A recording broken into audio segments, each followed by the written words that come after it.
شروع کرتے ہیں اللہ کے نام سے کہ جس نے ہماری ہدایت اور رہنمائی کے لیے 14 معصومین کو اس دنیا میں بھیجا۔ السلام علیکم دوستوں، کیسے ہیں آپ سب؟ سب سے پہلے ہم اپنے زمانے کے امام اور آپ سب کو پہلے امام علی علیہ السلام کی شہادت کی تعزیت پیش کرتے ہیں۔ آئیے دوستوں، آج ہم امام علی کے انصاف کے بارے میں آپ سے بات کرتے ہیں۔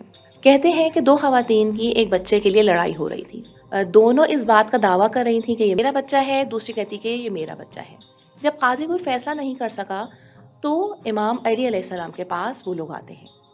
امام جب صورتحال کو سنتے ہیں تو فوراً یہ حکم دیتے ہیں کہ اس بچے کو قتل کرا دو۔ جیسے ہی ایک عورت امام کا یہ فیصلہ سنتی ہے تو کہتی ہے نہیں، اس کو قتل نہیں کراؤ، دوسری اس کی ماں ہے۔ تب امام کہتے ہیں کہ اس بچے کی ماں یہ خاتون ہے۔ جب یہ فیصلہ ہو جاتا ہے تو وہاں پہ جو لوگ موجود ہوتے ہیں امام سے پوچھتے ہیں کہ یا مولا آپ نے یہ کیوں فیصلہ دیا؟ تو امام کہتے ہیں کہ جو اس بچے کی سگی ماں ہوتی وہ کبھی اس چیز کو قبول نہیں کرتی کہ اس کی آنکھوں کے سامنے اس کے بچے کو قتل کرا دیا جائے۔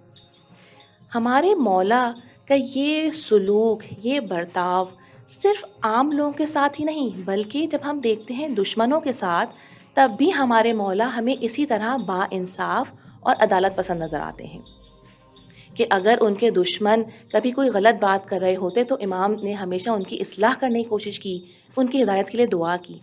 اور ہمیں روایت میں یہ بھی ملتا ہے کہ جب امام کی شہادت کا وقت نزدیک تھا تو اپنے بیٹے امام حسن مجتبیٰ کو وصیت کرتے ہیں کہ دیکھو میرے شہید ہو جانے کے بعد اس دشمن کو بھی صرف ایک ہی ضرب لگانا کیونکہ اس نے مجھے ایک ہی ضرب ماری تھی۔ اور جب افطار کا وقت آتا ہے تو امام کہتے ہیں کہ جاؤ پہلے اس کو شربت دو، بعد میں پیوں گا۔ تو آئیے دوستو، ماہ رمضان کی ان بابرکت راتوں میں ہم اللہ تعالیٰ سے دعا کرتے ہیں کہ ہمیں توفیق دے کہ ہم اپنے پہلے امام علی علیہ السلام کی سیرت پر عمل کر سکیں۔